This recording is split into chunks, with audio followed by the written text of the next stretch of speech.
Lock to 1010 Winds for the latest developments on this massive storm. Now, Winds News Time 101 in the morning. We want to check in now. Traffic and transit on the ones, and here is Bill Gagan. All right, Larry, look at the Times Square. The Subaru Storm Cam, very quiet as you make your way down Broadway. You do have plenty of the Lincoln Tunnel. Everything else is closed. George Washington Bridge and Holland Tunnel, and all your bridges and tunnels on the east side, alternate side, and metered rules suspended today. Your next report at 1:11 on 1010 Winds. Winds News Time 102 in the morning on this Tuesday, and it has been everything it was billed to be. Lots of heavy rain, fierce winds, and a whole lot of flooding going on. I want to talk about the latest power outages as well. Sandy outages as of 12:15, 4.1 million people in the dark this morning. LIPA reporting 793,000 of those. 1010 Winds. And folks, want to remind you, no, you are not hearing things. You are listening to us on 101.1 FM. We want to thank our family at CBS FM for allowing us to borrow their signal, if you will. Ours went out on 1010 Winds AM last night, about 11:30 or so. Hurricane Sandy decided she didn't want us anymore, and AM decided to shut us down. But in any event, we sojourn on this morning. We are on our FM affiliate, and we appreciate them for allowing us to do that so that we can keep the information flow going out to you. Winds News Time, 119.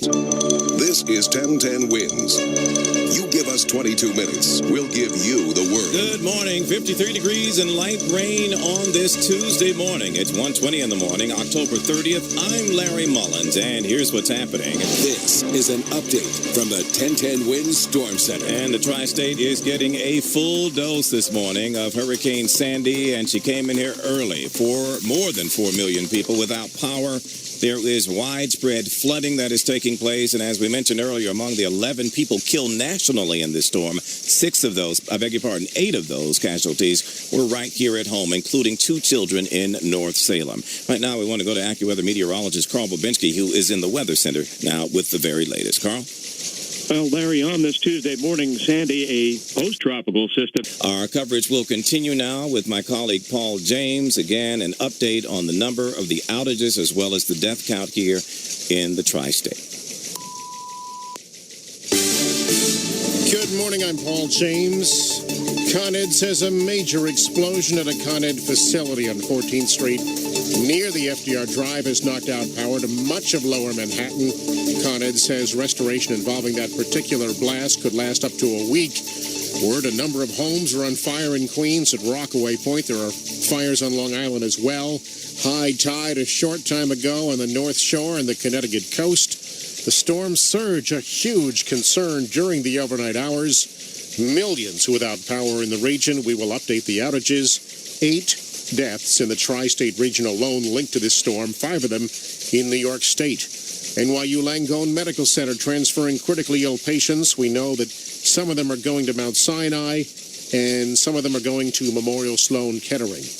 Con Ed tells us it's possible, or MTA officials rather tells us it's possible there may not be subway service for up to 4 days, a possibility. New York City Public Schools closed again Tuesday. The financial markets will be closed again Tuesday.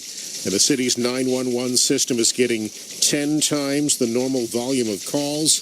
Mayor Bloomberg is asking people not to call 911 unless it is a life-threatening emergency.